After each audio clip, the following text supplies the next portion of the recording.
រដ្ឋបាលខេត្តបៃលិនប្រារព្ធពិធីបុណ្យវិសាខបូជានៅបរិវេណវត្តកោងកាងរដ្ឋបាលខេត្តបៃលិនបានប្រារព្ធពិធីបុណ្យវិសាខបូជាយ៉ាងអធិកអធមនៅបរិវេណវត្តរតនសភ័ណ្ឌហៅវត្តកោងកាងស្ថិតនៅក្នុងភូមិវត្តសង្កាត់បៃលិនក្រុងបៃលិនខេត្តបៃលិនដោយមានការនិមន្តនិងអញ្ជើញចូលរួមពីថ្នាក់ដឹកនាំ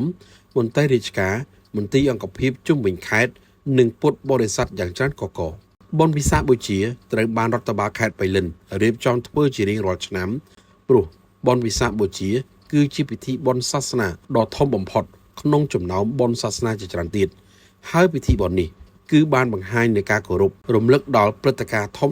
3នៃសម័យកាលរបស់ព្រះសម្មាសម្ពុទ្ធសមណគោតមគឺជាថ្ងៃដែលព្រះអង្គទ្រង់បានប្រសូតបានត្រាស់ដឹងនិងជាថ្ងៃចូលបរិនិព្វានផងដែរដោយព្រឹត្តិការណ៍ទាំង3នេះគឺកើតឡើងចំថ្ងៃ15កើតខែពេញបរមីដែលមានព្រះច័ន្ទពេញវង្សក្នុងខែពិសាខដូចគ្នាខុសតែឆ្នាំប៉ុណ្ណោះលោកជំទាវបានស្រីមុំអភិបាលនៃគណៈអភិបាលខេត្តបៃលិនបានមានប្រសាសន៍លើកឡើងថាសម្រាប់ព្រះរាជាណាចក្រកម្ពុជា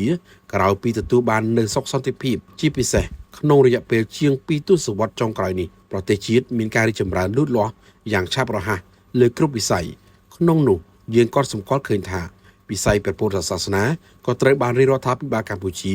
យកចិត្តទុកដាក់ខ្លាំងក្នុងការអភិវឌ្ឍទាំងផ្នែកសម្ភារៈរូបវន្តទាំងផ្នែកស្មារតីក៏ដូចជាធនធានព្រះសង្ឃផងដែរលោកជំទាវអភិបាលខេត្តបានមានប្រសាសន៍បន្តថាពិធីសាសនានានារបស់ព្រះពុទ្ធសាសនាត្រូវបានប្រារព្ធឡើងជាហូរហែទៅតាមជំនឿពុទ្ធបរិស័ទហើយភាគច្រើនតែងតែមានការចូលរួមពីសំណាក់ថ្នាក់ដឹកនាំគ្រប់លំដាប់ថ្នាក់ទៅតាមតំបន់រៀងៗខ្លួនជាក់ស្ដែងដូចជាពេលនេះគ្រប់ស្ថាប័នទាំងអស់នៅក្នុងខេត្តបានមកជួបជុំគ្នាប្រាថ្នាឧទ្ទិសនៅពិធីនេះឲ្យคล้ายទៅជាពិធីវប្បធម៌ព្រះពុទ្ធសាសនាក៏ដូចជាផ្ដល់ឱកាសឲ្យព្រះសង្ឃអាចារ្យគណៈកម្មការ